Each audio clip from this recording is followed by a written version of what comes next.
Bonjour tout le monde, vendredi 9 mars 2018, point bourse du jour.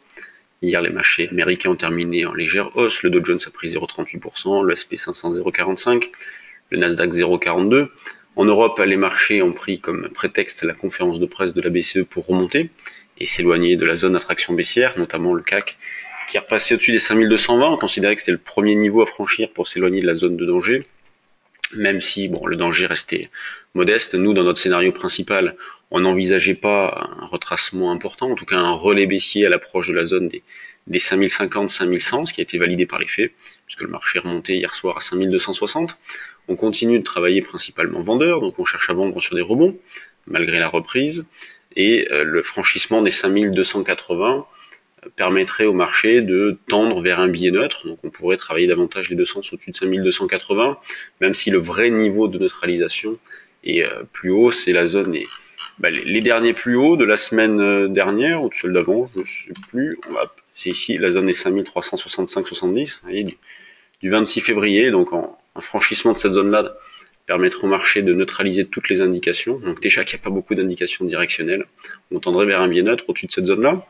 Donc on cherche à vendre sur des rebonds, placé à 5273.5, ouais, vous avez le niveau, c'est ce qu'on a proposé sur le trade du jour.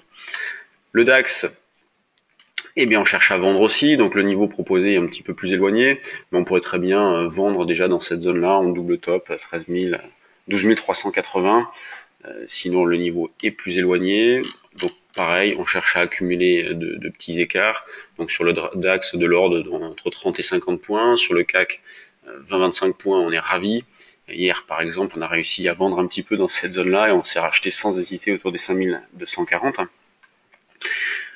Beaucoup de volatilité sur l'euro-dollar également, qui a violemment rebondi pendant juste avant la conférence, donc lorsque le discours a été publié.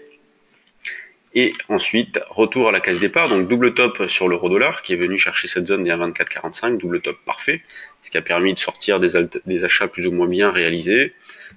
Par exemple, nous, pendant le day trading live du matin, on a proposé d'acheter sur un 23,85, donc c'est vrai qu'on est allé chercher un petit peu plus bas, mais voilà, ceux qui ont conservé la position pendant la conférence de presse, c'était pas forcément ce qu'il fallait faire, hein. Bien évidemment, on pouvait très bien décider de tout sortir, ça pose aucun souci. Mais en tout cas, l'écart a pu être fait puisqu'on a vendu sur différents niveaux de prix.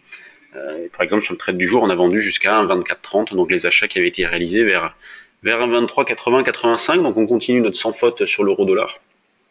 Et je le répète, vraiment la vraie satisfaction de notre côté sur l'euro-dollar, c'est le niveau d'infirmation des achats sous 1,2160.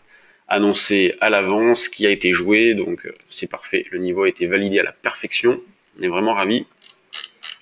Pour ce matin, on cherche à acheter de l'eurodoll, il n'y a pas de changement, vers un 23,80, un 22,80, 85, vous voyez, on essaie de jouer cette zone-là pour viser un rebond, c'est ce qu'on a proposé sur le trade du jour, basique, dynamique, sur les deux. On va regarder ce qui se passe du côté des actions, et sur l'euro-dollar, juste pour finir, le niveau d'infirmation reste le même, hein, c'est la zone des 1,2160. Maintenant, tout le monde l'a identifié, mais c'est vrai qu'au début, c'était pas évident à trouver ce niveau-là. Alors, quand on regarde les actions du CAC, qu'est-ce que l'on constate? Il n'y a pas de changement, hein, donc vous en avez l'habitude, toujours une forte régularité. Le contexte reste identique, Sodexo 0,69, ArcelorMittal 1,20 de baisse. Donc vraiment pas de changement, pas d'initiative, et je le répète, hein, des intérêts ou des désintérêts ponctuels sur des valeurs en fonction de résultats, d'annonces, mais sur le fond, vraiment rien, pas d'initiative. Il y a tout pour que la situation d'une forte hésitation domine. Quand on regarde les mid et small, alors hier par exemple pendant le day trading live, on a proposé quelques valeurs, notamment chargeur qu'on a mis sous surveillance, on a proposé un niveau d'achat d'ailleurs sur la valeur. On a des noves ce matin, nouveau gap à la hausse après la flambée de fin février. Ce matin, elle leur met une petite couche. On a Atari qui bouge pas mal aussi, c'est pas vilain Atari d'ailleurs. On est venu chercher la moyenne mobile, donc pullback sur la moyenne mobile. On a Morel avec un gap à la hausse ce matin. Il y a eu des news ou des chiffres sur Morel. Effectivement, Morel, chiffre d'affaires en hausse de 12%, qui est nettement supérieur au consensus. Donc les chiffres plaisent. On a CGG. CGG, on a eu les chiffres aussi, les résultats annuels. Donc chiffre d'affaires annuel supérieur au consensus. Inat Pharma, pas mal, on peut mettre des petites alertes. Inat Pharma, pourquoi pas déclencher une impulsion haussière au-dessus de cette zone-là, au-dessus des 5,95-6. Pharmagest, vous voyez, donc des petites touches, hein, un petit peu de spéculation. Le moral reste bon. Donc hier, on a proposé chargeur pour le trading live. On est toujours sur le trade du jour sur Fermentalg, valeur qu'on surveille de près, qui est pas mal, qu'on a acheté d'ailleurs. Donc voilà, contexte identique. Alors hier, juste pour un petit retour sur le day trading live, bon, malheureusement la séance a été assez calme, il s'est pas passé grand chose. Donc entre 8h45 et 12h45, nous avons fait des propositions sur le CAC, le DAX, l'Eurodoll. On a répondu aux questions aussi sur le CAC. Et puis on a vendu notamment dans cette zone de 5210-15. On a proposé une vente à 5213,5 que l'on a pu racheter dans cette zone, donc avec un petit écart d'une vingtaine de points, ce qui payait déjà la participation à l'événement. Et sur l'Eurodoll, donc comme je le disais tout à l'heure, on a proposé un petit achat sur un 23,80-85.